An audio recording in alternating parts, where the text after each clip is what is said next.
My husband, ignoring my salary of $1.5 million, said, "Hey, you poor sick woman. I've already processed the divorce papers. Get out of my house tomorrow." But 3 days later, he called me in a panic. "Hello everyone.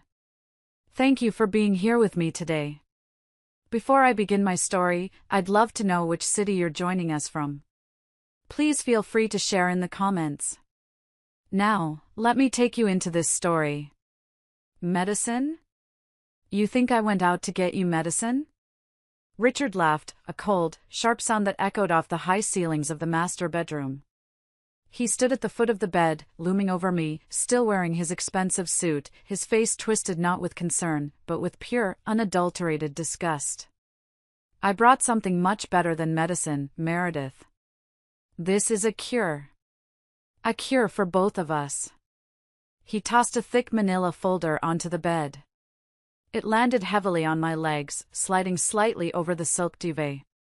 My hands were shaking so violently from the fever that I could barely grip the edge of the stiff paper.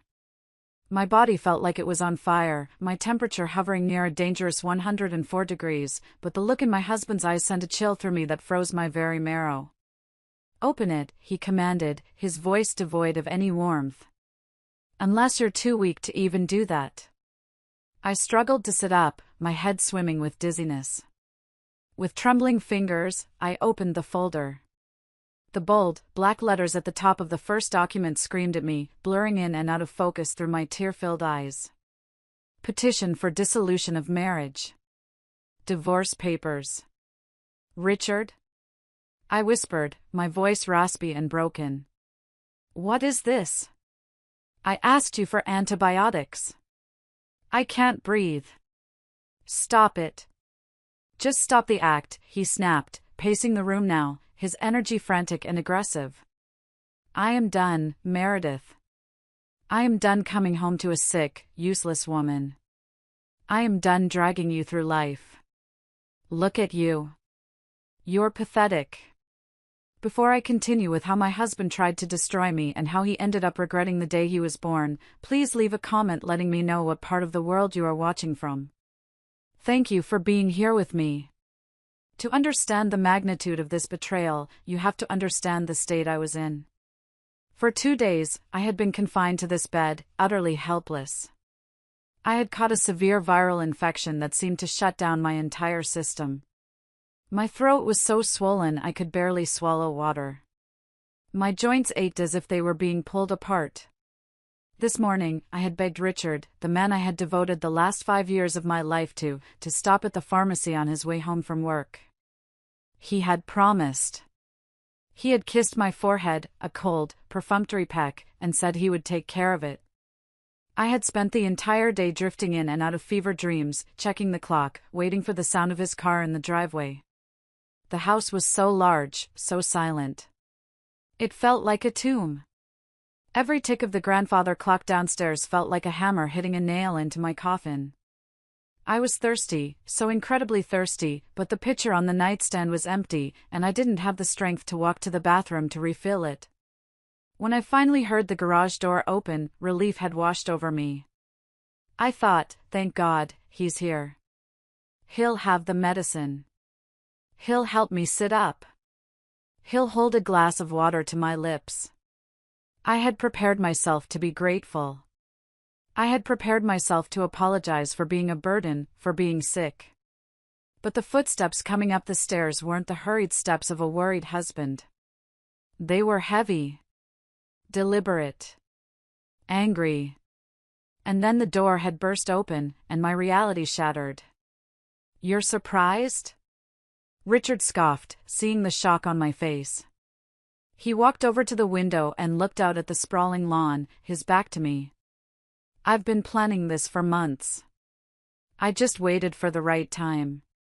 And honestly, seeing you like this, lying there like a corpse, it just confirmed everything. You're dead weight, Meredith. You've always been dead weight." "I'm just sick, Richard," I managed to choke out, tears streaming down my face, hot against my fevered skin. "People get sick. I took care of you when you broke your leg. I took care of you when you had the flu last year. That's different, he roared, spinning around to face me. I am a successful executive. I bring value to this world. You? What do you do? You stay at home. You cook. You clean. And now you can't even do that. You're just a drain on my resources. He walked closer, his eyes scanning the room I had decorated, the sanctuary I had built for us. I want a wife who matches my status. Someone vibrant. Someone young. Someone who doesn't look like this. He gestured vaguely at my sweating, pale form. I clutched the divorce papers to my chest, not because I wanted them, but because they were the only thing grounding me to reality. The fever was making the room spin, making the edges of his silhouette blur. I felt like I was hallucinating. This couldn't be the man who vowed to love me in sickness and in health. This was a stranger. A cruel, heartless stranger wearing my husband's face. Please, I whispered, my pride crumbling under the weight of my illness. We can talk about this later. Please, just get me some water. My head hurts so much. Richard just stared at me. For a second, I saw a flicker of something in his eyes, maybe memory, maybe a shred of humanity. But then it was gone, replaced by a cold, calculating sneer. He reached into his pocket, pulled out his phone, and checked a message. He smiled at the screen, a smile I hadn't seen directed at me in over a year. No, he said simply. I'm not getting you water. I'm not getting you medicine. I'm not your servant anymore, Meredith. I'm a free man. And I have plans tonight. He looked at me one last time, his gaze stripping away every ounce of dignity I had left. Read the papers, he said. And don't fall asleep. You have a lot of packing to do. The silence that followed his declaration was heavier than the air in the room. Richard didn't leave immediately. He seemed to derive a sick sort of pleasure from watching me struggle to process his words. He walked over to the vanity, my vanity, and picked up a bottle of perfume. He sniffed it, grimaced, and set it back down with a clatter. Listen to me closely, you broke, useless woman, he began, his voice dropping to a menacingly low register. Do you think I want to spend the rest of my prime years playing nursemaid to a poverty-stricken housewife? I have a reputation to maintain. I have a future. Poverty-stricken? I repeated, the words feeling foreign on my tongue. The fever was making my thoughts sluggish, but his insults were sharp enough to cut through the haze. We built this life together. We? Richard threw his head back and laughed. It was a harsh, barking sound. There is no we when it comes to the assets, Meredith. Look around you. He swept his arm wide, encompassing the luxurious bedroom, the high-end furniture, the view of the manicured estate outside. This house. It's in my name. The cars in the garage? My name. The bank accounts? My name. You brought nothing into this marriage but your sad little suitcase and your love. And you will leave with exactly that. He walked over to the bed and sat on the edge, careful not to touch me, as if my sickness was contagious poverty. I've consulted with the best divorce lawyer in the city. The prenuptial agreement, which you so naively signed, is ironclad. You get nothing. No alimony. No division of property. You are entitled to zero. I remembered that prenup. He had presented it to me 5 years ago, claiming his parents insisted on it because of some family trust. I had signed it without reading it closely because I trusted him. I loved him. I didn't care about money. I never had. Why are you doing this now? I asked, a fresh wave of tears blurring my vision. While I'm like this? Because I'm done waiting, he spat. And because Tiffany is waiting for me. The name hung in the air like toxic smoke. Tiffany. Tiffany?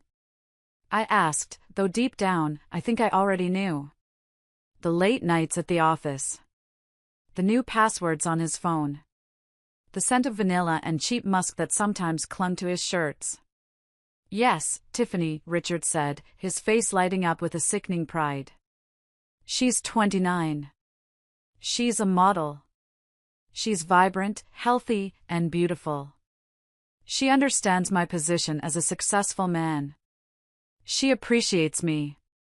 Unlike you, who just drags me down with your depression and your illnesses. He stood up, adjusting his cuffs, looking at himself in the mirror. We're getting married as soon as the ink is dry on these papers. She's going to move in here. We're going to redecorate. Get rid of all this dullness you brought into the house. He turned back to me, his expression hardening into stone.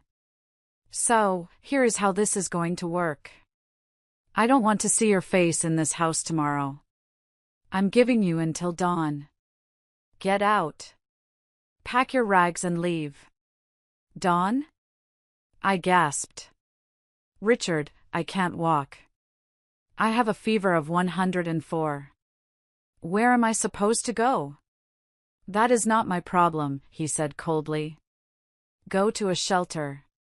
Go back to that rundown trailer park your parents live in.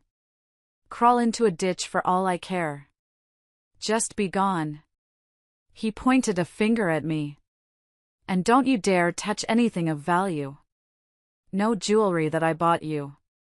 No electronics. No designer clothes. Those are assets of the marriage, and since I paid for them, they stay. You take the clothes on your back and whatever personal trash you brought with you 5 years ago. I looked at him, really looked at him, and for the first time, the love I had held for him didn't just crack, it evaporated. It was replaced by a cold, hard knot in the pit of my stomach. He wasn't just divorcing me. He was trying to destroy me. He wanted to erase me. You're kicking me out, to die? I whispered. Don't be dramatic, he sneered. You're not dying. You're just pathetic. Crying won't change the legal reality, Meredith. The papers are filed. The process is in motion. He checked his watch. I'm going to sleep at Tiffany's loft tonight. I can't stand the smell of sickness in here. Tomorrow morning, at 9 a.m. sharp, I'm sending a crew to change the locks. If you are still here, I will have the police remove you for trespassing. Do you understand me? I didn't answer. I couldn't. Good, he said, taking my silence for submission. Enjoy your last night in luxury, Meredith. It's all downhill for you from here. He turned on his heel and walked out. The bedroom door slammed shut, vibrating the walls.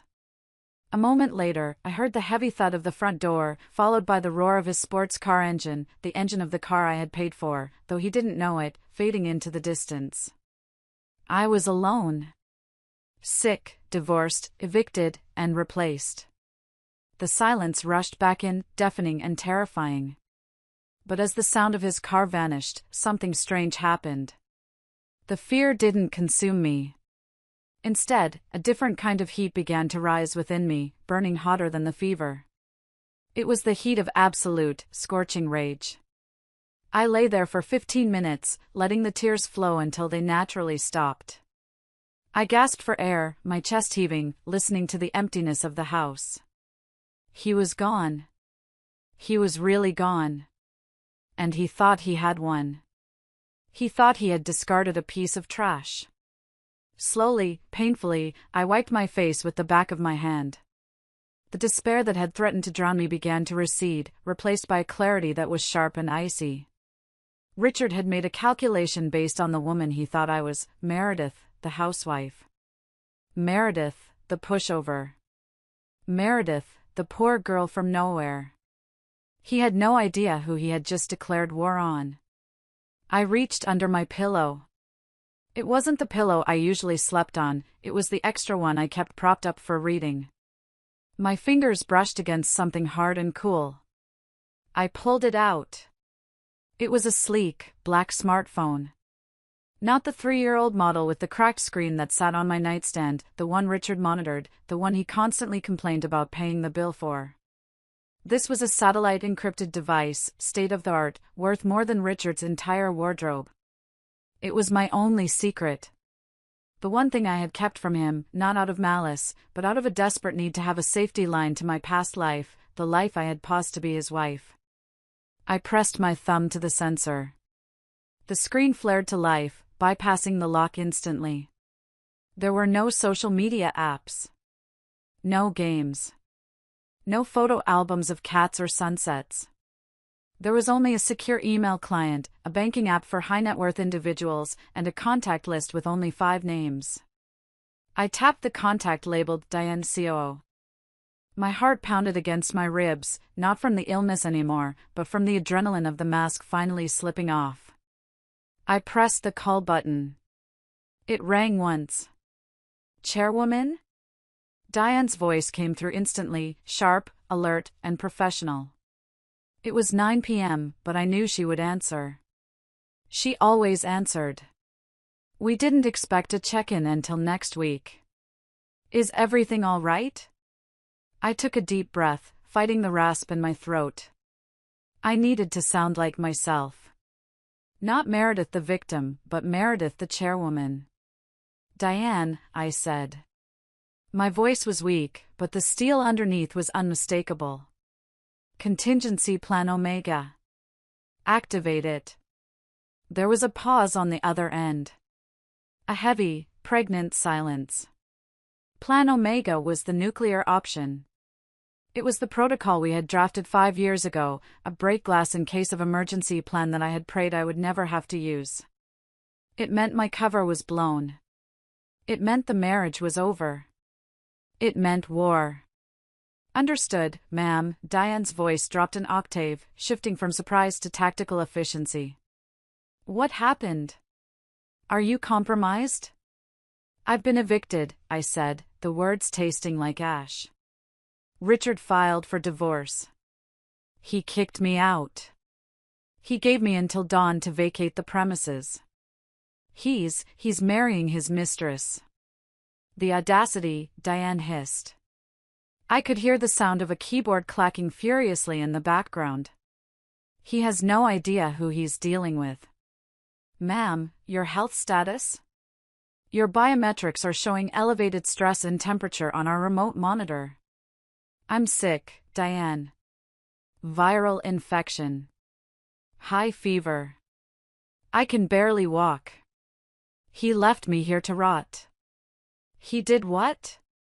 Diane's professional veneer cracked for a split second, revealing the fury of a best friend. That son of a. Okay. We are moving.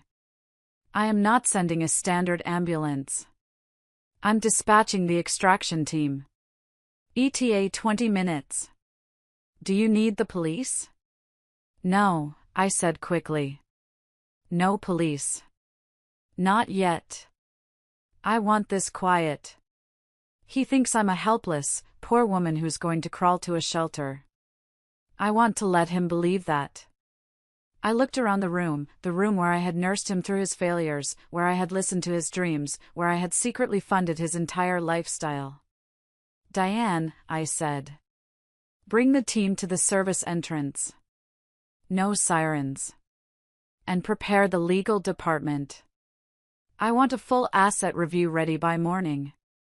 Consider it done, Chairwoman, Diane replied. We're coming to get you. Hold on. I lowered the phone. My hand was shaking less now.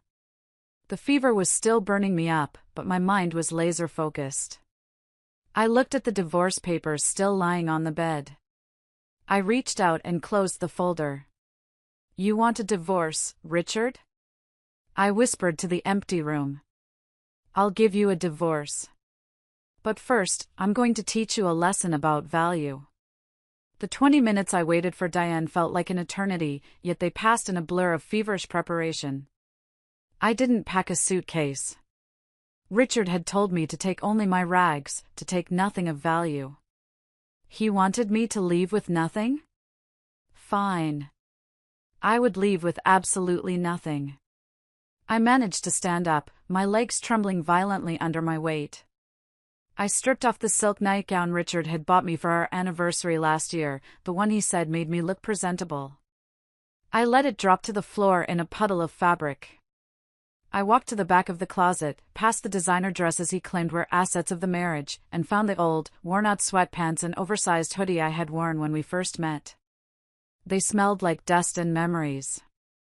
I pulled them on. The fabric was rough against my fevered skin, but it felt like armor. It felt like me.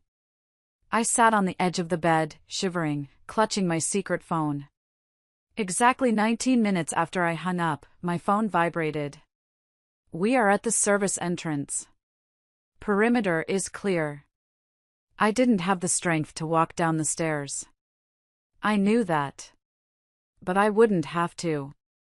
The door to the bedroom opened silently. It wasn't kicked in like Richard had done. It glided open. Two figures in dark tactical medical uniforms entered, moving with the precision of special forces. They weren't regular paramedics. They were the elite medical security team from Meredith Global.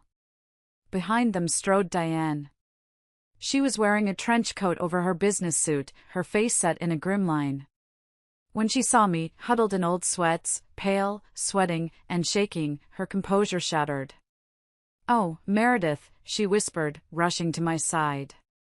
She placed a hand on my forehead and hissed at the heat radiating from me. "He left you like this? He actually left you like this?" "I'm okay, Diane," I rasped, though I clearly wasn't. "I just need to get out of here." "Get the stretcher," Diane ordered the team, her voice like a whip crack. "Portable 4, now. Start a saline drip with antivirals immediately." The team moved instantly. Within seconds, I was being lifted gently onto a collapsible stretcher. A needle pricked my arm, and I felt the cool rush of fluids entering my dehydrated veins. It was the first relief I had felt in 2 days. "We're taking you to the private suite at St. Jude's," Diane said, walking beside me as they wheeled me out into the hallway. "Dr. Evans is already prepping the isolation unit." As we passed through the living room, my eyes caught the large wedding portrait hanging above the fireplace. It was a beautiful photo. We looked so happy. I looked so adoring. Richard looked so protective. It was a lie. All of it. "Stop," I whispered. The team halted immediately. "Ma'am?" Diane asked.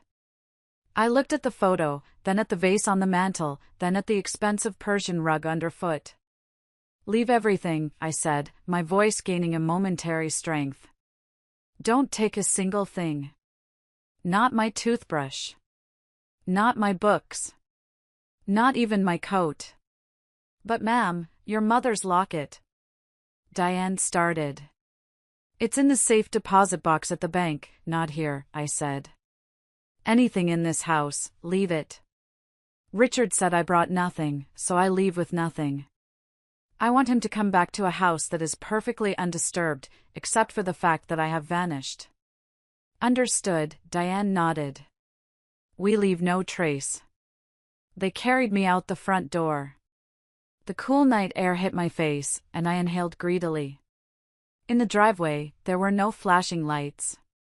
Just a sleek, black Mercedes-Benz Sprinter van with tinted windows. It looked like a diplomatic transport vehicle. They loaded me into the back, which was equipped like a mobile ICU. The doors slid shut with a solid, reassuring thud, sealing me off from the house, from Richard, from the life I had tried so hard to build. As the vehicle began to glide down the long driveway, Diane sat beside me, holding my hand. "We have the legal team on standby," she said softly. "Do you want to initiate the asset freeze immediately?" I closed my eyes, the medication starting to pull me under. "No," I whispered. "He gave me until dawn. I'll give him 3 days. Let him live in his victory. Let him think he's won. Let him invite his mistress over. Let him plan his new life. 3 days? Diane asked, raising an eyebrow. That's generous. A small, cold smile touched my lips. It's not generosity, Diane, I said. It's the drop. The higher he climbs in the next 3 days, the harder he's going to fall when I pull the rug out. I want him to taste the victory before I choke him with it. The Ford drip was doing its work, cooling the fire in my blood, but as the van sped through the night toward the city, my mind drifted back. Back to the beginning. Back to why a woman with a net worth of over $500 million was living in the suburbs pretending to be a penniless housewife. 5 years ago, I wasn't just Meredith. I was Meredith Blackwood, the sole heiress and CEO of Blackwood Pharmaceuticals, which I had rebranded as Meredith Global Enterprises. I had inherited the company when my parents died in a plane crash when I was 22. I spent my 20s drowning in work, fighting off board members who thought I was a naive little girl, and turning the company into an empire. But I was lonely. God, I was so lonely. Every man I dated eventually revealed himself. It was always about the money. Always. I'd see them glancing at the check, calculating my worth. I'd hear them bragging to their friends about landing a whale. One fiancé tried to embezzle from the charity foundation I ran. Another proposed to me only to present a prenup that guaranteed him $50 million if we divorced after 2 years. I became paranoid. I stopped trusting anyone. I retreated into my work. Then, I met Richard. I was doing undercover charity work, something I did to stay grounded. I was serving food at a soup kitchen in downtown Chicago, wearing no makeup, jeans, and a volunteer t-shirt. Richard came in, not to eat, but to volunteer as part of a court-ordered community service for a minor traffic violation. He didn't know who I was. To him, I was just Meredith, the quiet volunteer with sad eyes. He was struggling then. He had just been fired from his first sales job. He was depressed, angry at the world, and feeling like a failure. But he was kind to me. He helped me carry heavy boxes of canned goods. He made jokes about the mystery meat we were serving. He walked me to my car, a beat-up Honda Civic I used for these occasions, to make sure I was safe. We started talking. We started dating. I told him I was a freelance copywriter struggling to make ends meet. I wanted to see if someone could love me for me, without the millions, without the private jets, without the power. And for a while, he did. Or I thought he did. He seemed to love my simplicity. He loved my cooking. We moved into a small, rented apartment. I paid half the rent from my copywriting money, which was actually funneled from a secret account. Those were the happiest days of my life. I felt seen. I felt human. When he proposed, he did it with a ring that cost him 2 months' salary. It was tiny, flawed, and perfect. I said yes without hesitation. I thought I had found my unicorn, the man who loved Meredith, not the CEO. I remembered the night he came home crying because he couldn't find a job. I held him. I told him I believed in him. I'm a loser, Meredith, he had sobbed into my shoulder. I can't even buy you a decent dinner. You deserve better. I don't need better, I had whispered, stroking his hair. I just need you. We'll build it together, Richard. I promise. I decided then that I would help him. But I couldn't just hand him $1 million, it would destroy his ego, and it would reveal my secret. So, I did it from the shadows. I used my connections. I made a few anonymous calls. Suddenly, Richard got an interview at a mid-sized logistics firm. Suddenly, he got the job. He came home beaming, lifting me off my feet. I did it, Mayor. I did it on my own, he shouted. I smiled and kissed him. I knew you could. I thought I was helping him build confidence. I didn't realize I was feeding a monster. Over the next few years, as I quietly orchestrated his rise from the background, Richard changed. The money, his salary, which was good but not extravagant, started to go to his head. He became obsessed with status. He started criticizing my cheap clothes. He started making comments about how I lacked ambition because I was just a housewife, since I had stopped the fake copywriting job to manage the household and, secretly, my empire. He forgot the woman who held him when he was nothing. He started believing his own hype. He started believing he was a self-made king, and I was just the peasant he had graciously allowed into his castle. Lying in the medical van, a single tear escaped my eye. My experiment had failed. I wanted true love so badly that I had created a lie, and that lie had birthed a narcissist who had just kicked me out to die. The betrayal went deeper than just emotional abandonment. It was financial, and the irony of it was so sharp it could draw blood. Flashback to 1 year ago. Richard had been promoted to regional director, again, a move subtly influenced by a subsidiary of my company acquiring a stake in his firm. His ego was out of control. He decided he needed a mansion. He needed a Porsche. He needed to look the part of the wealthy executive. He found the house on Willow Creek Lane. It was listed for $4 million. "We can't afford this, Richard," I had told him gently, playing the role of the cautious, budget-conscious wife. "Stop being so small-minded, Meredith," he had yelled. "You have to spend money to make money. I'm taking out a business loan. I'm leveraging my future bonuses. It's a calculated risk. Something you wouldn't understand." He took out a massive, high-interest loan from a private equity lender to buy the house and the car. He put everything in his name, claiming it was for liability reasons, but I knew it was because he didn't want me to have a claim on it. Then, the market dipped. His calculated risk blew up in his face. 6 months ago, he was on the verge of defaulting. He stopped sleeping. He was drinking heavily. He was terrified of losing the house and being humiliated in front of his colleagues. I couldn't watch him suffer. I was still his wife. I still loved the man he used to be. So, I called Diane. "Buy the debt," I instructed her. "Chairwoman, this is a bad investment," Diane had argued. "The asset is over-leveraged. And the borrower, your husband, is high risk. Just do it," I ordered. "Have Meredith Global's distressed asset division, Phoenix Capital, buy the note from his lender. Buy it all. The mortgage, the car loan, everything." Diane did it. We bought Richard's debt. We became his bank. Richard came home that day looking like he had seen a ghost, but happy. "You won't believe it, Meredith.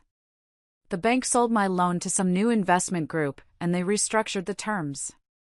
I have a grace period. I'm saved." He didn't know he was saved by his wife. He didn't know that every month he wrote a check to Phoenix Capital, he was writing a check to me. But there was one thing Diane insisted on inserting into the new loan agreement. A moral clause. It was standard in some high-level executive contracts, but Diane made this one specific. Clause 11B, the borrower agrees to maintain a standard of personal conduct that reflects positively on the lender's investment. Any act of moral turpitude, including but not limited to public scandal, criminal activity, or the abandonment of familial responsibilities, constitutes a material breach of contract and triggers an immediate recall of the full principal amount. I had laughed when I saw it. "Diane, isn't this excessive?" "It's insurance, Meredith," Diane had said seriously. "He's unstable. If he ever turns on you, this clause is the kill switch." I never thought I would use it. I thought it was just legal jargon. But as the medical van pulled up to the private entrance of the hospital, I realized Diane had been right all along. Richard hadn't just divorced his wife. He had declared war on his creditor. He was living in my house. Driving my car. Spending my money. And he had just kicked me out. The realization hardened my heart into a diamond. He wanted to claim the assets were his? Fine. I would let him see exactly who owned what. Diane, I said, opening my eyes as the van came to a halt. The fever was still there, but the fire in my belly was hotter. Yes, Chairwoman? Contact the legal team at Phoenix Capital. Tell them to prepare a notice of default. Cite Clause 11B. Diane smiled, a sharp, predatory smile. Breach of contract due to abandonment of familial responsibilities? Exactly, I said.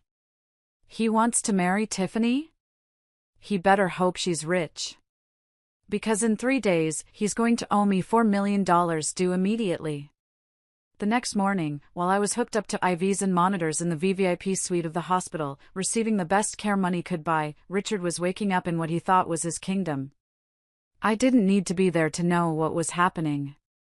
I had installed security cameras in the common areas of the house years ago, ostensibly for burglar protection, but really because my security team insisted on it for my safety. I had access to the feeds on my secure tablet. Lying in my hospital bed, I watched. It was 10 a.m. Richard walked into the house, holding hands with her. Tiffany. She was exactly as he had described, young, blonde, and undeniably beautiful in a plastic, manufactured way. She was wearing a tight white dress that looked more appropriate for a club than a Tuesday morning. "Oh my God, babe!" Tiffany squealed, her voice grating even through the audio feed. She spun around in the foyer, her heels clicking on the marble. "It's huge. And it's finally ours?" "All ours, baby," Richard said, puffing out his chest. "I told you I'd handle her." "She's gone." "Did she put up a fight?" Tiffany asked, walking over to the living room and running her hand over the sofa I had picked out. "She didn't dare," Richard laughed. "I told her to be out by dawn. And look." He gestured to the pristine, empty room. "She didn't take a thing. Probably too weak to carry anything. Pathetic."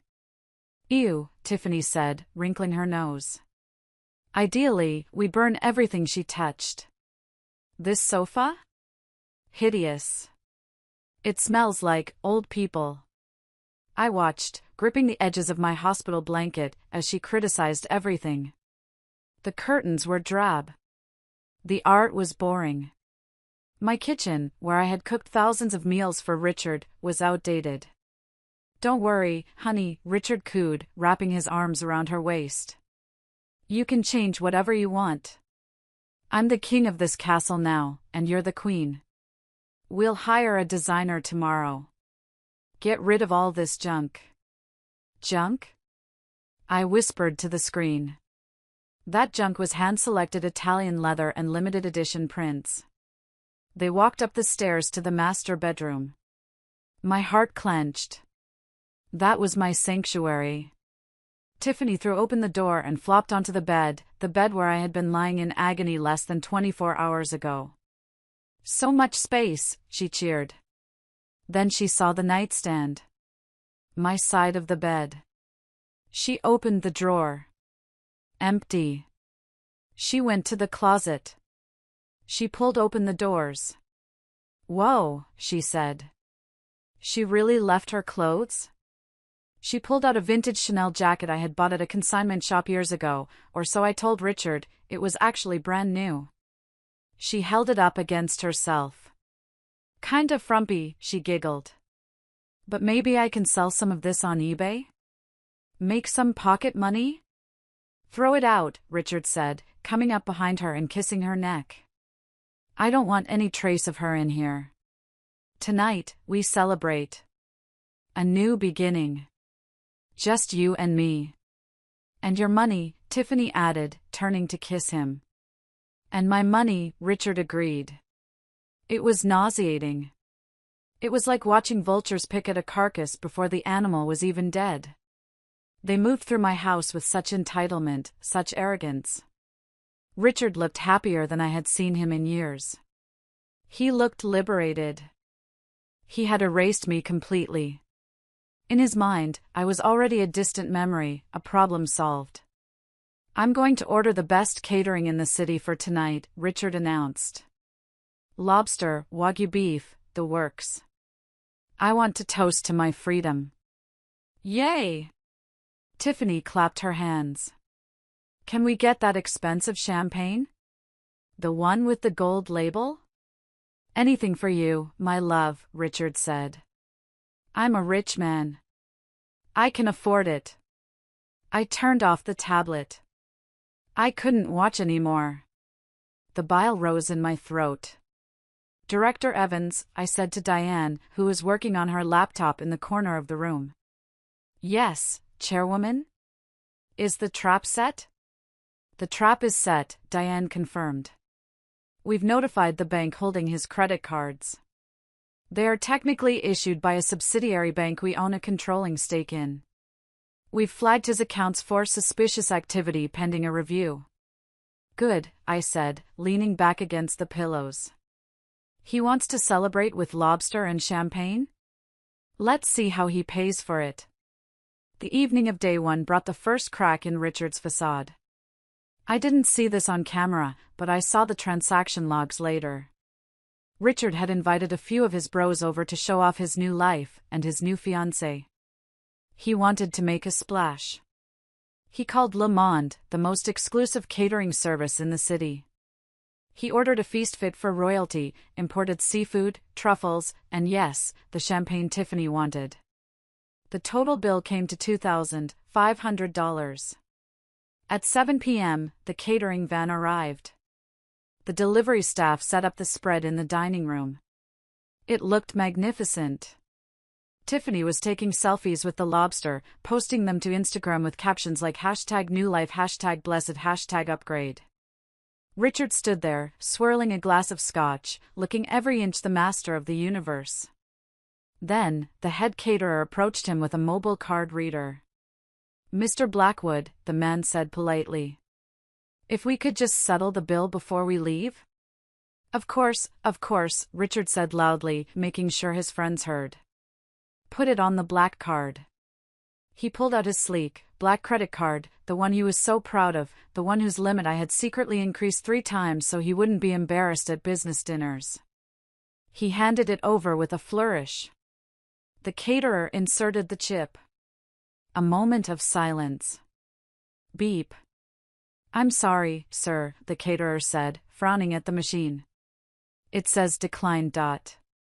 Richard laughed, a nervous, dismissive chuckle. That's ridiculous. The limit on that card is 50,000. Try it again. It's probably your machine.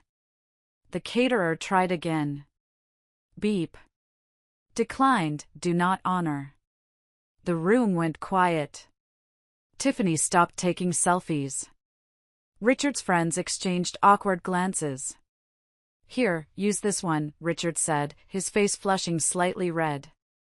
He pulled out his platinum visa. Beep. Declined.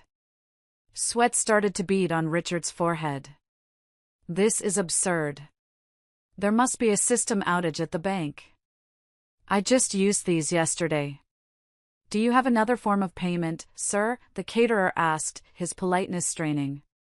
Cash? Debit? I. Richard stammered. He pulled out his debit card. This was linked to his salary account. Surely, there was money there. Beep. Insufficient funds. Insufficient funds? Richard shouted. That's impossible. I just got paid last week. Tiffany walked over, her voice sharp. Richard, what is going on? This is embarrassing. It's a mistake, babe. It's a glitch, Richard insisted, his hands shaking now. He looked at the caterer, who was now looking at him with suspicion. Look, I'm good for it. You know who I am. Just bill me. I'm afraid I can't do that, sir. Policy. Payment upon delivery, the caterer said firmly. He signaled to his team. Pack it up, boys. Wait! Richard yelled. Don't take the food. He scrambled. He had a secret stash of cash in the safe in his study, money he had skimmed from bonuses that he didn't tell me about. I knew about it, of course, but I had let him keep it as his play money. Wait here, he snapped. He ran to the study, opened the safe, and grabbed the stack of bills. It was his emergency fund. He ran back downstairs and threw the cash at the caterer. Here. Take it. Keep the change. The caterer counted the money, nodded, and left the food. But the damage was done. The air of invincibility was gone. Everything okay, Rich? One of his friends asked, looking at his beer bottle doubtfully. Fine. It's just the damn bank's fraud protection, Richard lied, wiping sweat from his upper lip. They probably froze the cards because of the large transaction. I'll call them in the morning and tear them a new one. Tiffany looked at him, her eyes narrowing. She wasn't looking at him like a king anymore. She was looking at him like a liability. You better fix it, she whispered to him, her voice low and threatening. I didn't sign up for declined cards, Richard. I will, he promised. It's just a glitch. It wasn't a glitch. It was the first domino. Lying in my hospital bed, Diane showed me the alert on the system. Subject attempted transaction. Cards blocked per protocol Omega. He paid cash, Diane noted. He's depleted his liquid reserves. Good, I said. Now he has no safety net. Tomorrow is day 2. Tomorrow, we hit the salary account. Richard went to bed that night belly full of lobster, but his mind was racing. He thought it was an annoyance. He didn't know that while he slept, the machinery of Meredith Global was grinding into gear, preparing to strip him of everything he thought he owned.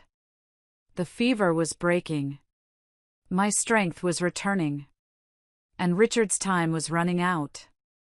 The sun rose on day 2, casting a harsh, unforgiving light on Richard's delusions. He didn't sleep well. The humiliation of the catering incident had gnawed at him all night.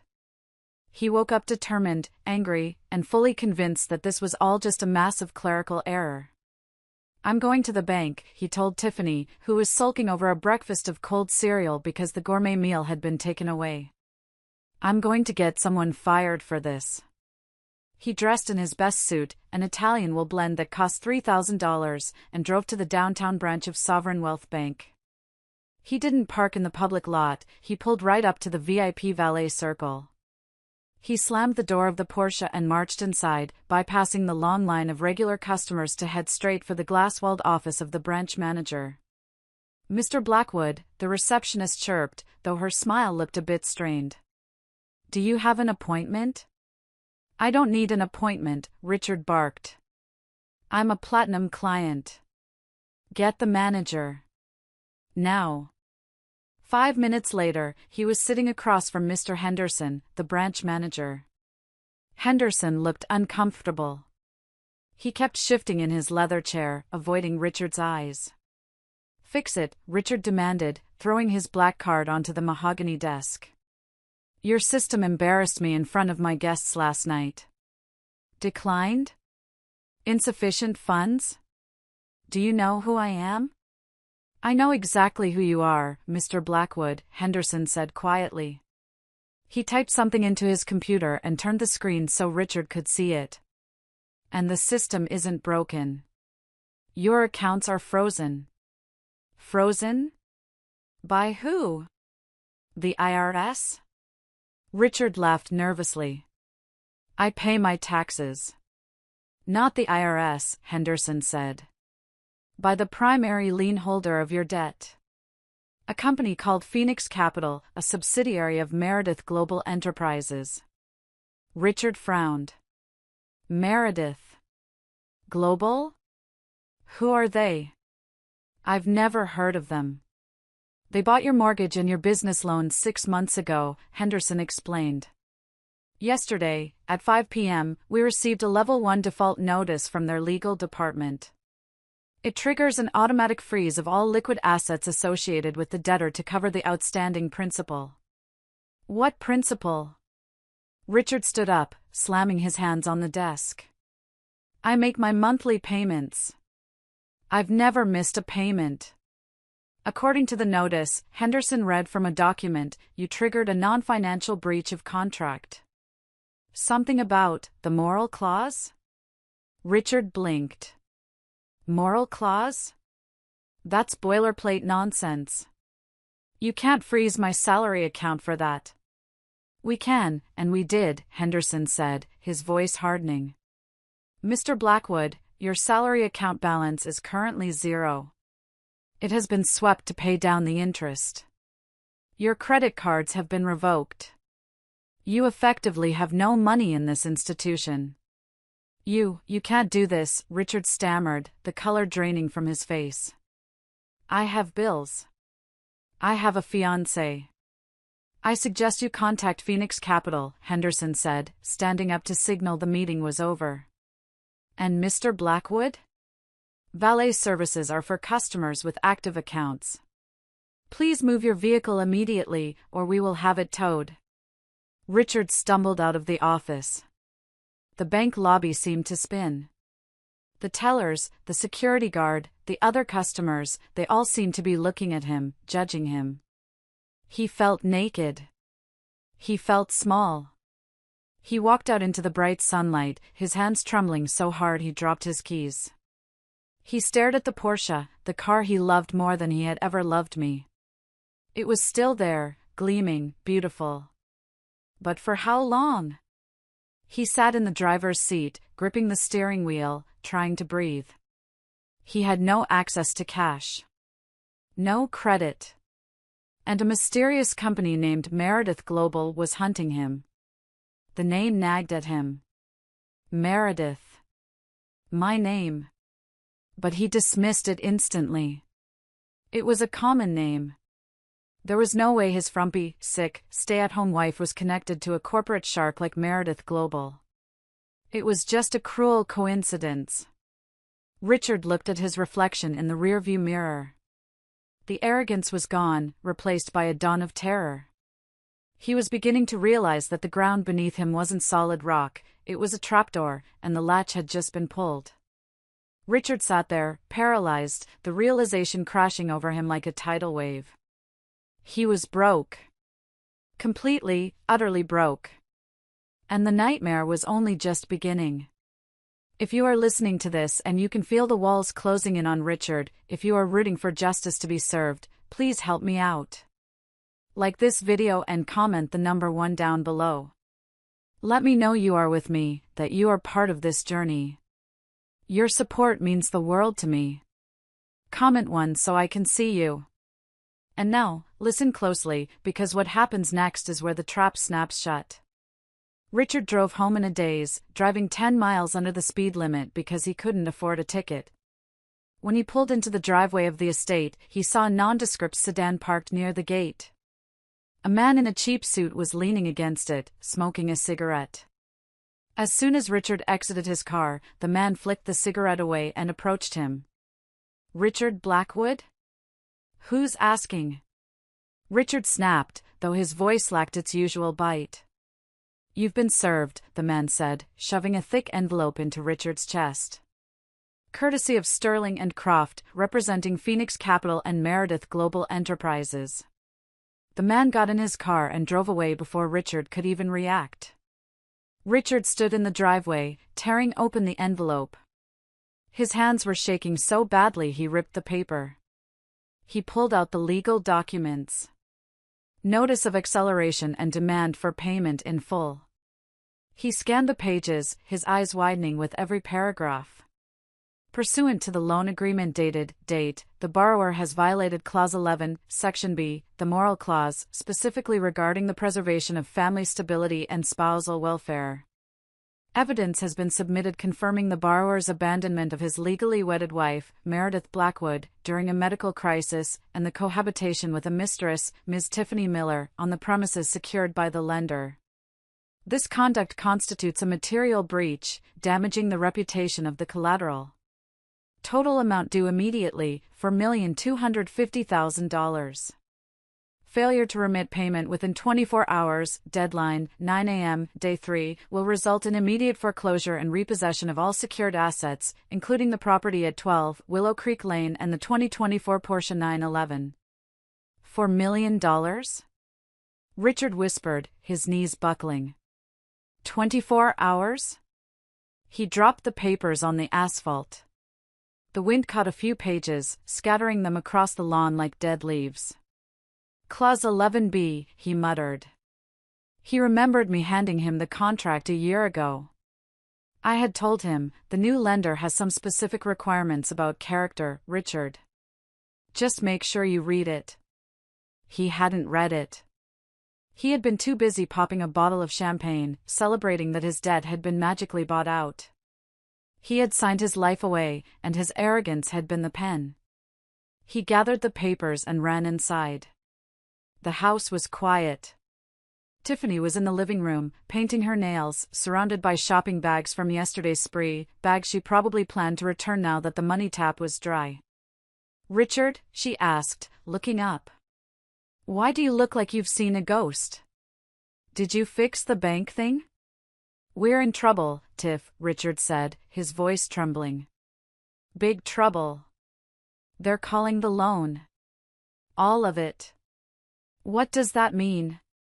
Tiffany frowned, blowing on her wet nails. "It means I need $4 million by tomorrow morning, or we lose the house." Tiffany froze. The nail polish brush dropped onto the expensive rug, leaving a bright red stain. "Lose the house?" she screeched. "Are you kidding me? You told me you owned this place. You told me you were rich." "I am rich," Richard yelled back, trying to convince himself. It's a liquidity issue. And it's Meredith's fault. It says I violated the contract by kicking her out." He paced the room, running his hands through his hair. Meredith. She must have known. She must have known someone at this company. That quiet, mousy little woman, she set me up. I don't care who set who up.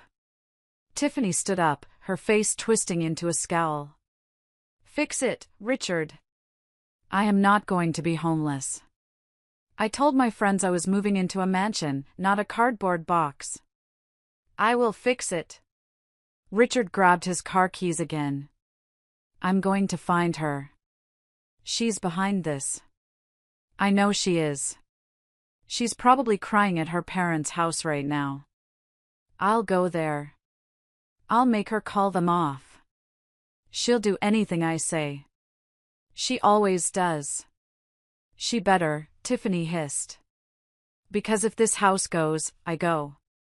Richard didn't even hear the threat. He was already running out the door. He was desperate. He was terrified.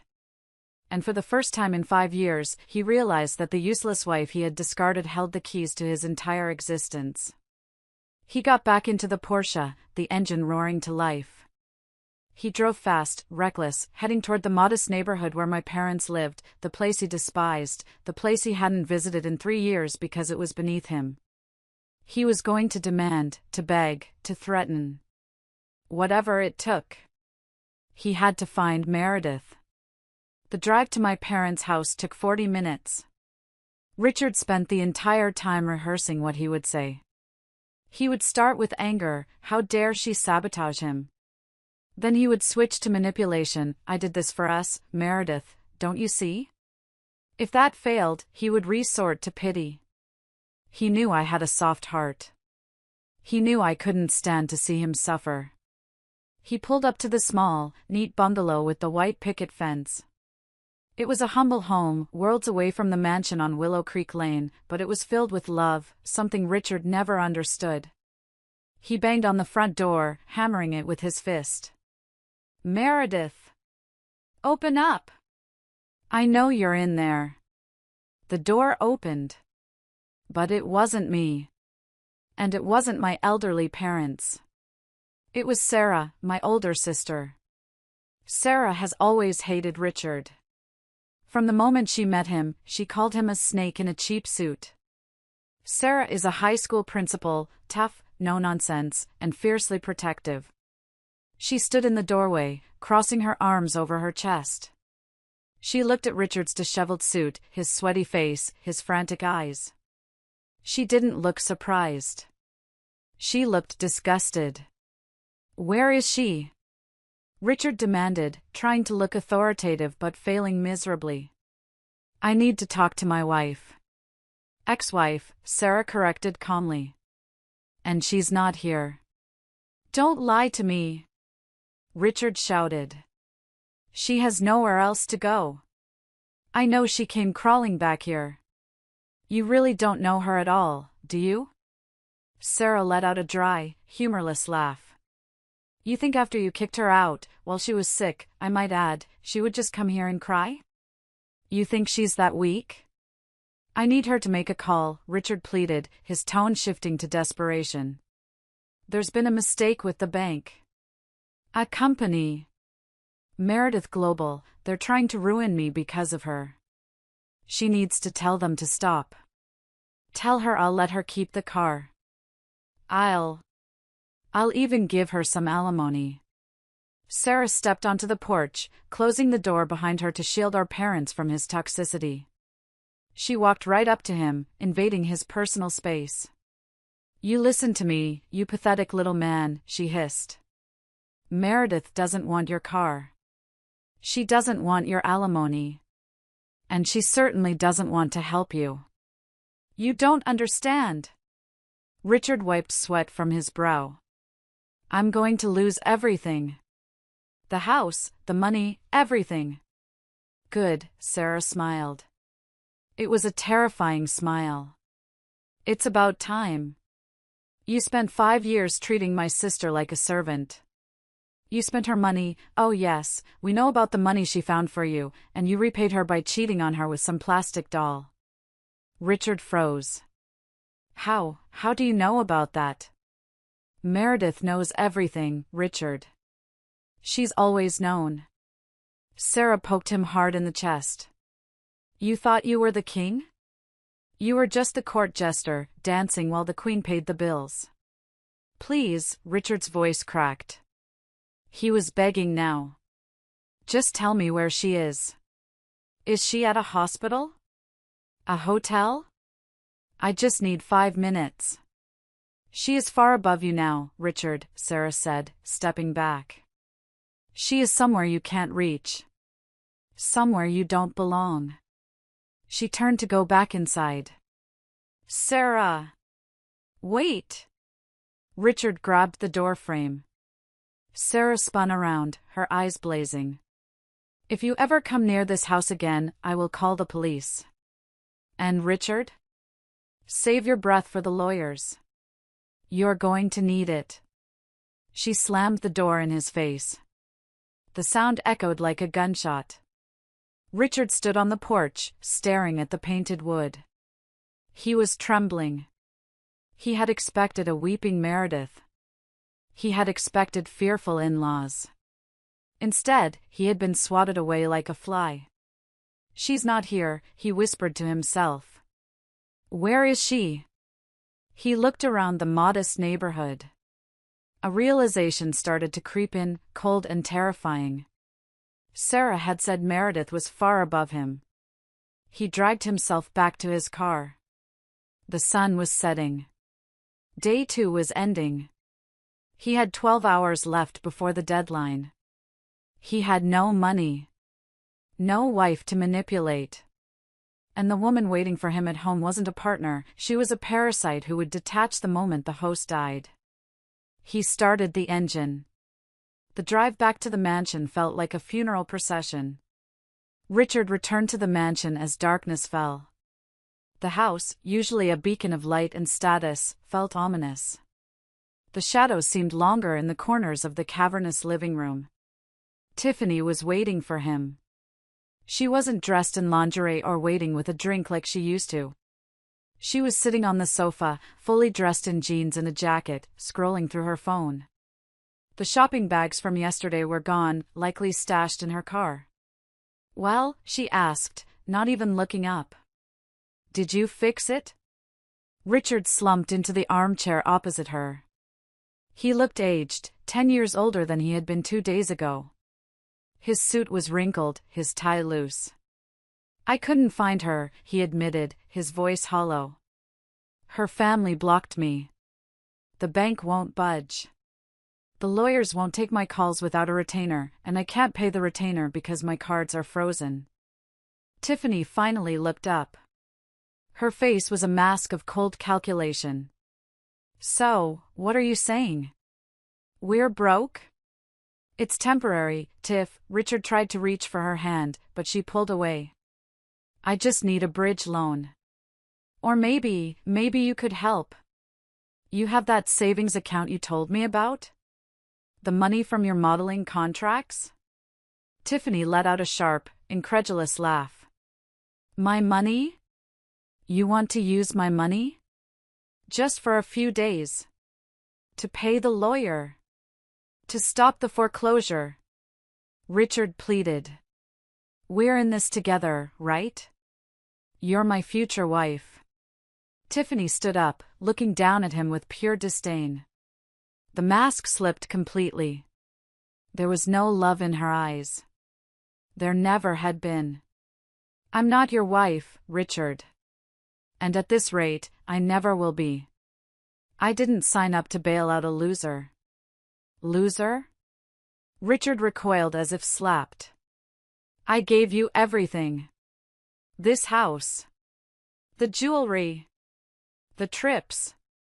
You gave me those things because you wanted a trophy. Tiffany yelled. And now you're asking the trophy to pay for the shelf? You lied to me, Richard. You acted like you were a billionaire. But you're just a fraud. A middle management nobody who spent money he didn't have. I did it for you. Richard screamed, standing up. I kicked Meredith out for you. And look how that turned out. Tiffany shot back. At least Meredith had dignity. You're just pathetic. She walked toward the door. Where are you going? Richard asked, panic rising in his chest. I'm going to a hotel. A cheap one, probably, since you can't pay for the Ritz anymore, she spat. And don't expect me to be here tomorrow when the repo men come. I have a reputation to maintain, and I won't be seen with a bankrupt man. You can't leave me. Richard grabbed her arm. Not tonight. I don't want to be alone here. Tiffany shook him off with surprising strength. Let go of me. You're on your own, Richard. Figure it out. She walked out the front door. Richard heard her car start up and speed away. He was alone. Again.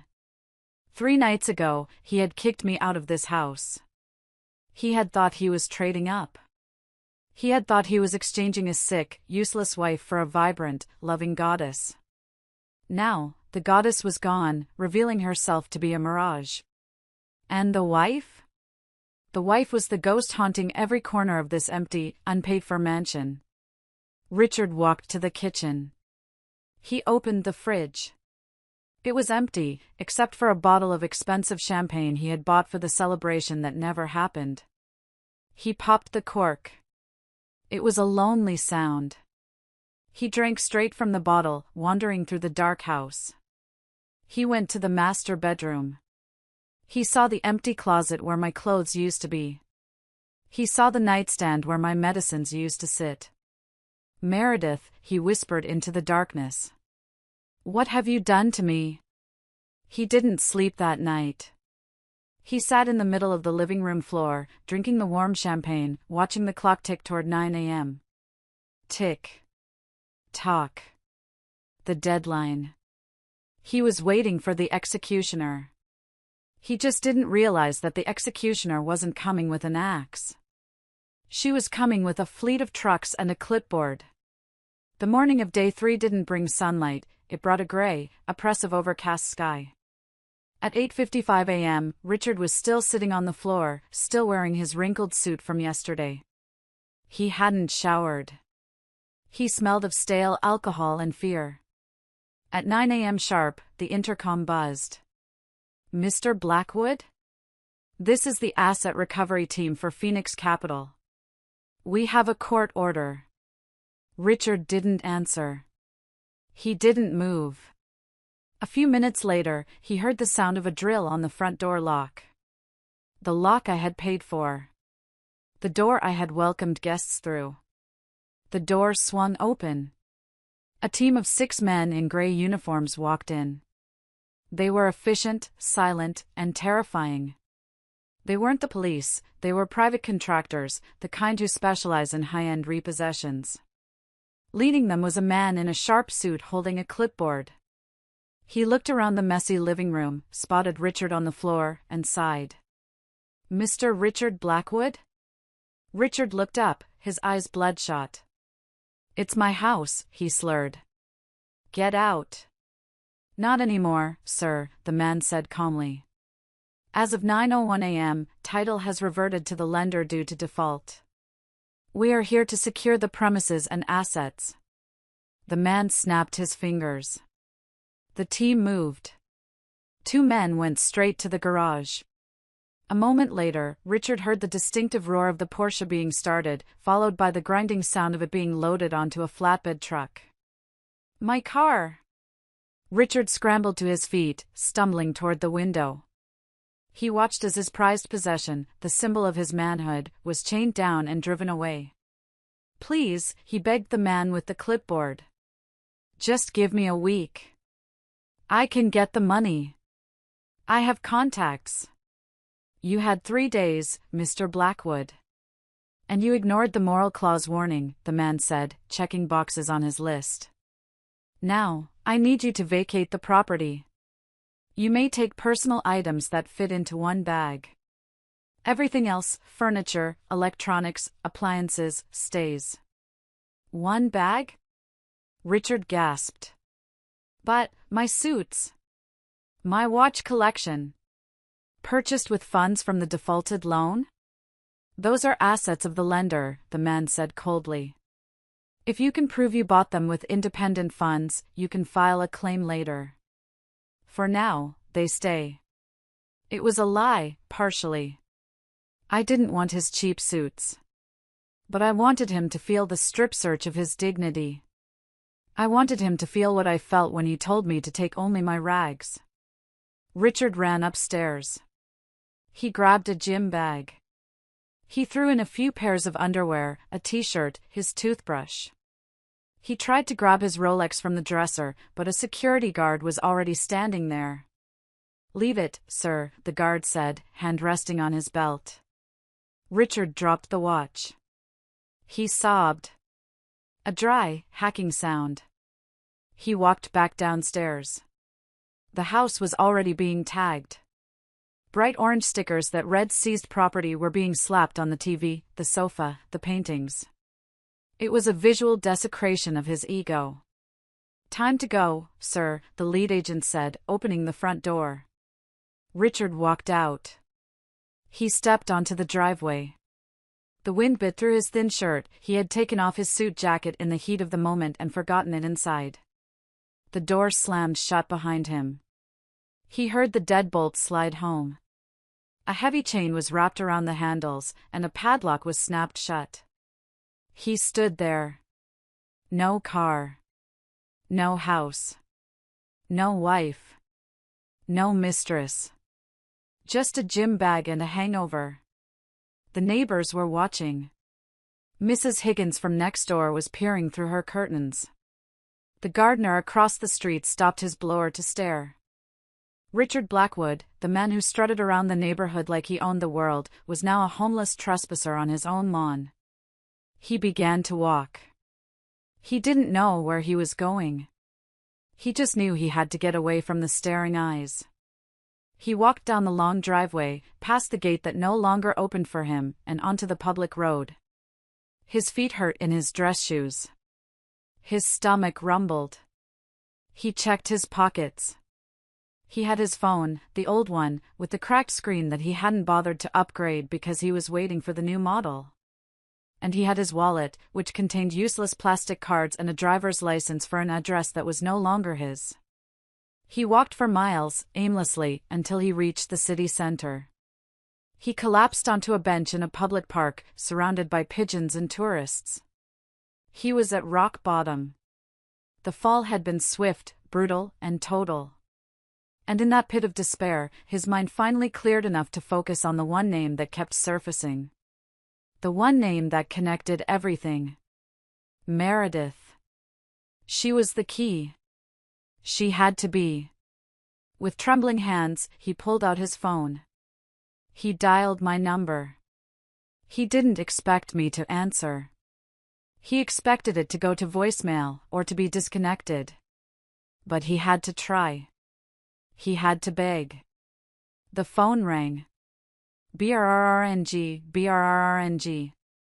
Richard held his breath, pressing the cracked screen against his sweaty ear. He was sitting on a park bench, his expensive shoes scuffed, his eyes wild. He looked like a madman. Brrrng. On the third ring, the line clicked open. Hello? The voice was mine. But it wasn't the weak, feverish whisper he had heard 3 days ago. It wasn't the submissive, apologetic tone of the wife who cooked his dinner. It was calm. Clear. Cold. It was the voice of a CEO. Meredith! Richard cried out, his voice cracking. Tears streamed down his grimy face.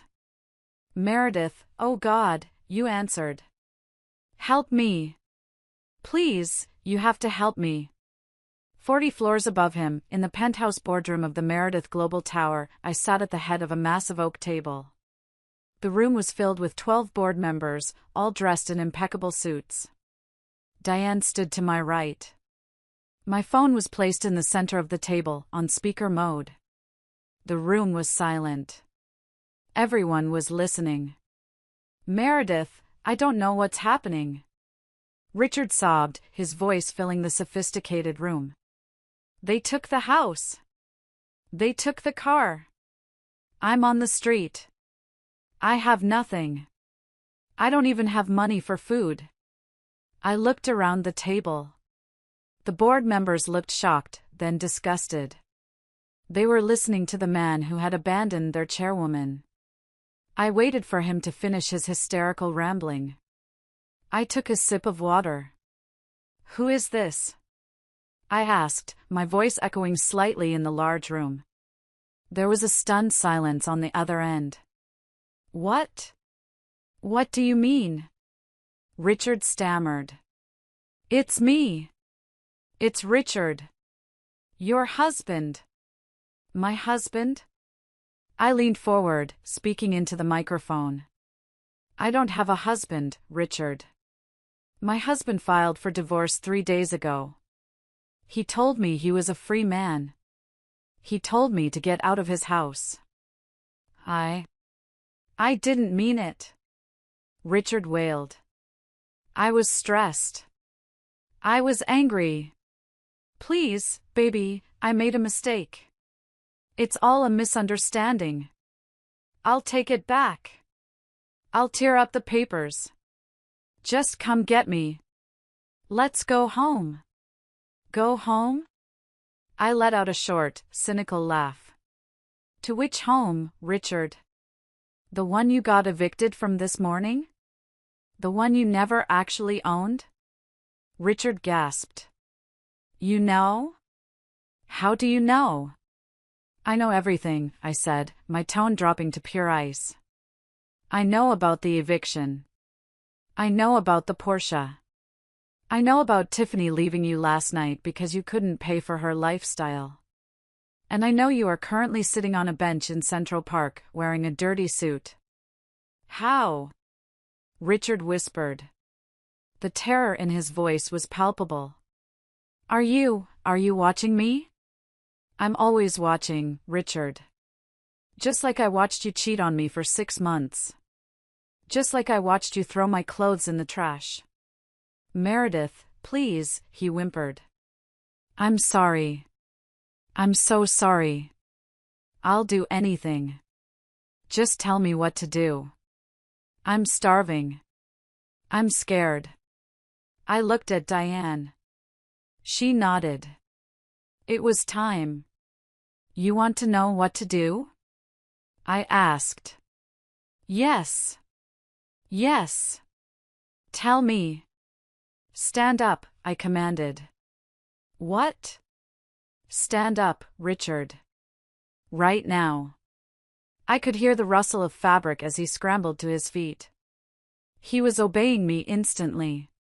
The power dynamic had completely flipped. Okay, I'm standing. Now what? Look across the street, I said. Look to your left. Do you see the tallest building on the block? The one with the blue glass? The bank tower? No, Richard. Look higher. Look at the name on the top of the building. There was a long pause.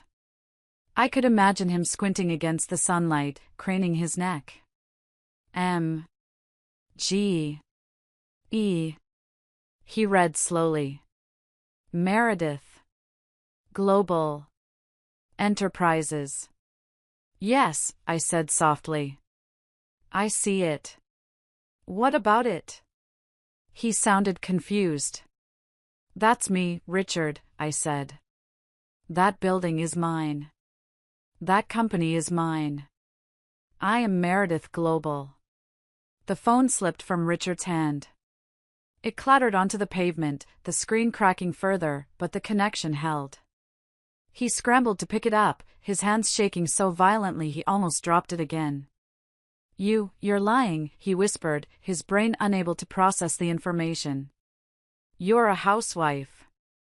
You make soap in the kitchen. You clip coupons. I made soap because I enjoyed the chemistry, I replied, my voice booming from the tiny speaker. I clipped coupons because I wanted to save you money, Richard. Because I knew your ego couldn't handle the truth. The truth? He choked out. The truth is that I have a net worth of over $500 million, I said, stating the number clearly for the board members to hear. They remained silent, respecting the moment. The truth is that I bought your debt to save you from bankruptcy last year. The truth is that the salary you were so proud of? It was subsidized by my contracts with your firm. Richard looked up at the building again. It towered over the city, a monolith of steel and glass, gleaming in the sun. It was a symbol of ultimate power, of unreachable wealth. And his wife, the woman he had called useless, was sitting at the top of it. He felt the blood drain from his head. He felt like an ant looking up at a god.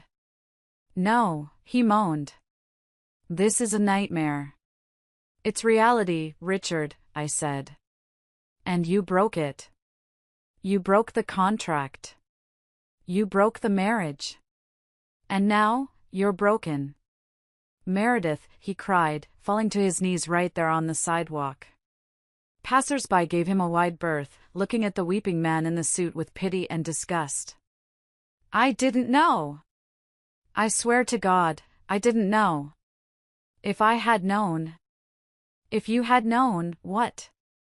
I cut him off sharply. You would have treated me better? You would have loved me? No, Richard. You would have loved my money. You would have loved the power. You never loved me. I did. I do, he lied, desperate to salvage anything. I love you, Meredith. Please, let me see you. Let me explain. Just give me 5 minutes. I paused.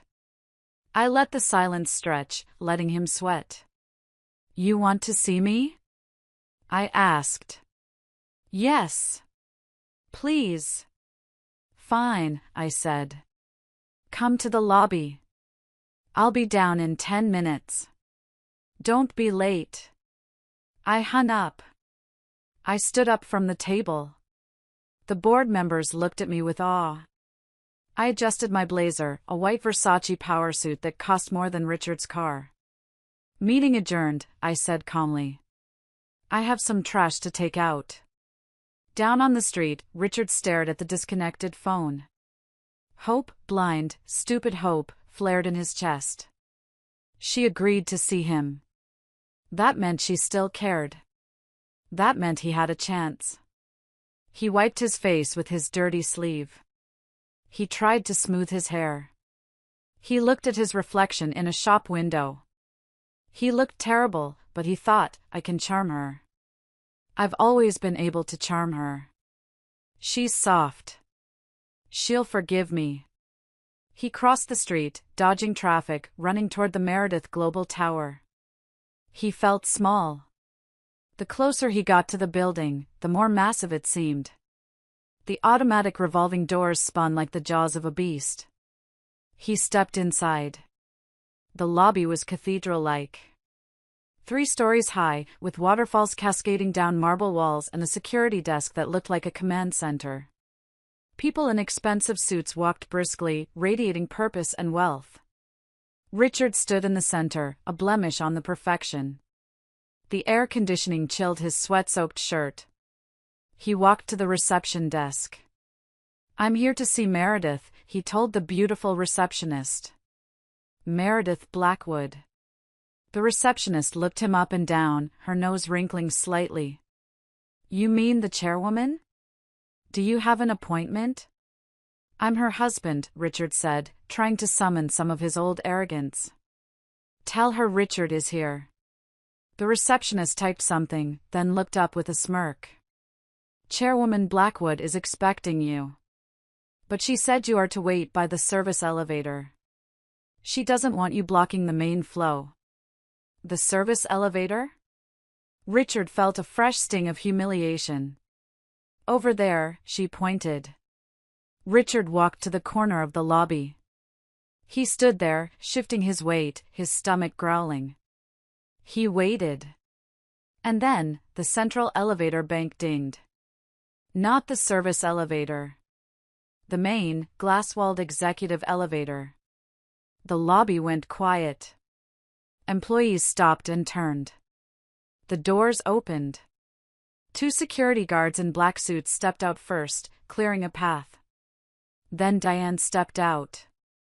And then, I walked out. I wasn't wearing the stained sweatpants he last saw me in. I was pristine. My hair was styled in a sharp, modern cut. My white suit glowed under the lobby lights. I wore diamond earrings that caught the fire of the chandeliers. I walked with my head high, my steps echoing on the marble floor. I didn't look sick. I looked like a titan. Richard gasped. He literally stopped breathing for a moment. He had never seen me like this. He had only seen the domestic version of me, the version he had diminished. This woman was terrifyingly beautiful. I walked straight toward him, stopping 10 feet away. The security guards flanked me, their arms crossed. A crowd had gathered, employees, clients, couriers, all watching the spectacle. Meredith, Richard breathed, stepping forward, his hands reaching out. Oh my God, look at you. Stay back, the guard warned, stepping in front of Richard. It's okay, I said, raising a hand. The guard stepped aside, but remained tense. I looked Richard up and down. I let my gaze linger on his scuffed shoes, his stained trousers, his tear-streaked face. I let the silence stretch until he squirmed. You wanted to see me, Richard? I asked, my voice projecting clearly across the silent lobby. I missed you, he stammered, falling back on his usual lies. I was so worried about you. Are you okay? The fever? I'm cured, I said. It's amazing what removing a toxic parasite from your life does for your immune system. The crowd murmured. Richard flinched. Don't be like that, he pleaded, dropping his voice to a whisper. People are watching. Can we go upstairs? Somewhere private? We need to talk about us. There is no us, Richard, I said. There is me. And there is you. And right now, you are trespassing. Trespassing? I'm your husband. He fell to his knees. Right there on the marble. He thought the dramatic gesture would move me. Meredith, I'm begging you. I made a mistake. A terrible mistake. I was stressed about money. I took it out on you. I'm sorry. Please, take me back. I love you. I'll do anything. He crawled forward, trying to grab the hem of my trousers. I took a step back, pulling a silk handkerchief from my pocket. I covered my nose and mouth, looking at him with pure revulsion. Get up, I ordered. You're embarrassing yourself. I won't get up until you forgive me, he wailed. Give me another chance. I can change. I can be the husband you deserve. Just let me come home. Let me come back to the house. The house is gone, Richard, I reminded him. And even if it wasn't, you would never set foot in it again. Then let me come live with you. Wherever you are. I don't care about the money. I just want to be with you. I looked at Diane. She handed me a file. You want to be with me? I asked. Or do you want to be with the owner of this building? With you. Only you. Liar, I said calmly. I threw the file at him. It scattered on the floor around his knees. Photographs. Dozens of them. Richard and Tiffany at dinner. Richard and Tiffany looking at rings. Richard and Tiffany laughing while I was at the doctor's office. I've known for 6 months, Richard, I said. I gave you every chance to come clean. I gave you every chance to be a decent human being. But you chose to kick a sick woman out into the street. Richard stared at the photos. He had no defense. Please, he whispered, looking up with dead eyes. I have nowhere to go. I'm hungry. I haven't eaten since yesterday. Meredith, spare some change? Help me get a hotel room? Anything? The room held its breath. The mighty Richard Blackwood was begging for pocket change. I looked at him. I felt a twinge of pity, but I crushed it instantly.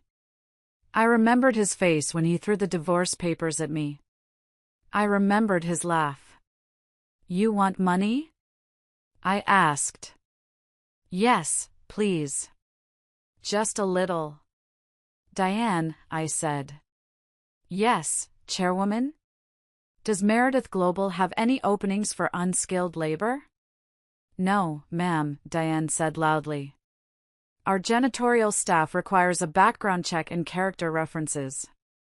Mr. Blackwood would not qualify. I looked back at Richard. You heard her, I said coldly. My company doesn't hire beggars. And it certainly doesn't support them. I turned my back on him. Security, I commanded. Escort this man to the boardroom. I have one last thing to show him before you throw him out. Meredith! No! Don't leave me! Richard screamed as the guards hoisted him up by his armpits. I walked to the elevator without looking back. The doors closed, shutting out his screams. I stood in the silence of the elevator, taking a deep breath. It wasn't over yet. I had broken his heart. Now, I had to break his delusion completely. The guards dragged Richard into the conference room on the 40th floor. They shoved him into a chair at the far end of the long table. He slumped there, defeated, his head in his hands. Diane and I entered a moment later. I took my seat at the head of the table. A large screen descended from the ceiling. Look at the screen, Richard, I said. He didn't move. Look at it. I slammed my hand on the table.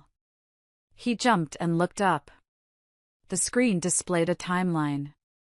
It was titled, Project Husband Investment and Return Analysis. Let's review the last 5 years, Diane narrated, using a laser pointer. Year 1, Meredith secretly arranges your interview at Logistics Corporation. Cost of bribe/influence, $15,000. Richard's mouth fell open. You got me that job? Year 2, Diane continued. Meredith secretly pays off your credit card debt of $40,000 so your credit score qualifies for a car loan. Year 3, Diane clicked the clicker. Meredith Global acquires a 15% stake in your company to ensure you are promoted to director. Cost, $2.5 million. Richard was shaking his head. No. I earned that promotion. I worked hard. You were mediocre, Richard, I said softly. You were always mediocre. I bought your career. Year 4, Diane said. The house. The debt buyout. Phoenix Capital purchases your bad loans. Total exposure, $4.2 million. Monthly payments made by Meredith Blackwood from secret personal account, $25,000. You were paying the mortgage? Richard whispered. But I wrote the checks. You wrote checks to a shell company, I explained. And I deposited the money into that shell company beforehand so the checks wouldn't bounce. I was paying myself, Richard. I was subsidizing your entire life. Why? He asked, tears streaming down his face again. Why would you do that? Because I loved you, I said, the sadness finally seeping into my voice. Because I wanted you to feel like a man. I wanted you to be proud. I thought if you were happy, you would love me back. I did love you. Stop lying. I snapped. Diane, play the video. The screen changed. It was grainy footage from inside our bedroom. Dated 3 days ago. It showed Richard standing over my sickbed. The audio was crystal clear. Listen to me closely, you broke, useless woman. You're a burden. A burden on my life. I'm going to marry my girlfriend Jessica. She understands my position as a successful man. Watching himself on that huge screen, seeing the cruelty in his own eyes, hearing the venom in his voice, Richard finally broke. He covered his ears. Turn it off. Please. I can't watch it. That is the man you are, Richard, I said. That is the successful man. A man who kicks a sick woman when she's down. A man who calls his benefactor useless. The video ended. The screen went black. So here we are, I said. The account is closed. The investment is written off as a total loss. Diane slid a single piece of paper down the long table. It stopped right in front of Richard. What is this? He asked, his voice trembling. Your exit interview, I said. Richard looked at the document. It wasn't a divorce decree. It was a confession of guilt. Read it, I commanded. Richard squinted at the paper. I, Richard Blackwood, hereby confess to committing adultery, emotional abuse, and spousal abandonment. I acknowledge that I knowingly violated the moral clause of my loan agreement. I admit that I have no claim to any assets held by Meredith Blackwood or her entities. Why? He asked, looking up at me. You already took everything. Why do you need this? Because you owe me $400,000 in legal fees and penalties, I said. And I know you can't pay it. But I'm feeling generous. If you sign that document, if you admit, in writing, that you are the villain in this story, I will forgive the debt. I will let you walk away with zero instead of negative $400,000. And if I don't sign? Then I will sue you, I said simply. I will garnish every paycheck you ever earn for the rest of your life. I will make sure you never own a credit card again. I will bury you in so much litigation you won't be able to breathe. Richard looked at the pen. It was a heavy, expensive Mont Blanc. And one more thing, I added. Diane? Diane smiled. Breaking news, Mr. Blackwood. An hour ago, Meredith Global completed a hostile takeover of the logistics firm you work for. We now own 51% of the shares. Richard's eyes widened in horror. My job is gone, I confirmed. As the new majority shareholder, my first act was to restructure the management team. You are fired, effective immediately. For cause. Meaning no severance package. Richard dropped his head onto the table. A deep, guttural sob escaped him. He had lost the past, his assets, the present, his comfort, and the future, his career. He picked up the pen. His hand shook so much he could barely write. But he signed. He signed away his pride. He signed away his lies. He pushed the paper back to me. Are you happy? He whispered. You destroyed me. I didn't destroy you, Richard, I said, standing up. I just stopped saving you. You destroyed yourself. I picked up the confession. I picked up the original divorce petition he had thrown at me, the one Diane had taped back together. I ripped his divorce petition in half. I am the one divorcing you, I said. On grounds of adultery and cruelty. And with this confession, I held up the paper he just signed. It will be granted immediately. You get nothing. I pressed a button on the intercom. Security. Remove him. The guards stepped forward. They hauled Richard out of the chair. He didn't fight. He was a broken shell of a man. Goodbye, Richard, I said. He looked at me one last time. There was no anger left in his eyes. Only regret. An ocean of regret. Goodbye, Meredith, he whispered. They dragged him out. I heard the elevator ding. I heard the doors close. I stood alone in the boardroom. I walked to the window and looked out at the city. I took a deep breath. For the first time in 5 years, my chest didn't feel tight. I didn't feel the need to hide. I didn't feel the need to shrink myself to make a man feel big. I was Meredith Blackwood. And I was finally free. 6 months later. The city was bustling with the energy of spring. I walked out of the Meredith Global Tower, surrounded by reporters. We had just launched the Phoenix Foundation, a nonprofit dedicated to helping women restart their lives after financial abuse. Ms. Blackwood! Ms. Blackwood, a reporter shouted. What inspired you to start this foundation? I smiled at the camera. Personal experience, I said. I want women to know that their value does not depend on a man's approval. I want them to know they are stronger than they think. My life had blossomed. I reconnected with my family. Sarah and I had Sunday dinners every week. I traveled. I ran my company with a new fire. I was happy. Truly, deeply happy. And Richard? Karma, as they say, has no deadline. I heard through the grapevine what happened to him. After being blacklisted from the corporate world, news of his moral clause violation traveled fast. He couldn't get a job in sales. He couldn't get a loan. Tiffany was arrested 2 months ago for soliciting in a high-end hotel bar. Her modeling career was over. And Richard. One evening, on my way home from a gala, my car stopped at a red light near the wholesale market district. I looked out the window. There, sitting on a crate, eating a sandwich wrapped in wax paper, was a man in a neon safety vest. He looked 10 years older. His hair was graying and unkempt. His hands were dirty with grease. It was Richard. He was working as a day laborer, loading trucks.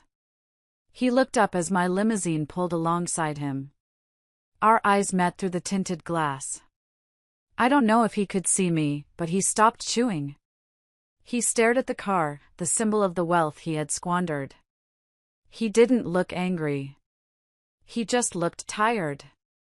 He looked like a man who had finally learned the value of $1 and the cost of a lie. I didn't roll down the window. I didn't wave. I simply told the driver, "Lights green. Let's go." As the car pulled away, I didn't look back. Life is funny. Sometimes, the people who try to bury you don't realize you are a seed. Richard tried to bury me in dirt and darkness. He thought I would rot. Instead, I grew. I rose. And I bloomed. To all the women listening out there, don't let anyone tell you that you are useless. Don't let anyone make you feel like a burden. You are powerful. You are valuable. And if someone treats you like trash? Well, just remember, you might own the building they're standing on. Thank you for listening to my story. If you enjoyed seeing justice served, please like this video and share it with a friend who needs a reminder of their own strength. And don't forget to subscribe for more stories of truth and triumph. Until next time, stay strong. As the story concludes, it leaves us with profound lessons about resilience, self-worth, and the power of transformation. Meredith's journey is a testament to the fact that even in the face of betrayal and adversity, we hold the ability to rise above and reclaim our strength. Her story reminds us that our value is not determined by how others perceive us, but by how we see ourselves and the courage we summon to stand up for our dignity. Life often tests us in unexpected ways, pushing us to discover the depths of our inner strength. Meredith didn't just survive, she thrived, proving that every setback can become a stepping stone to an extraordinary comeback. Her ability to turn pain into purpose inspires us to embrace challenges as opportunities for growth and to never let anyone diminish our worth.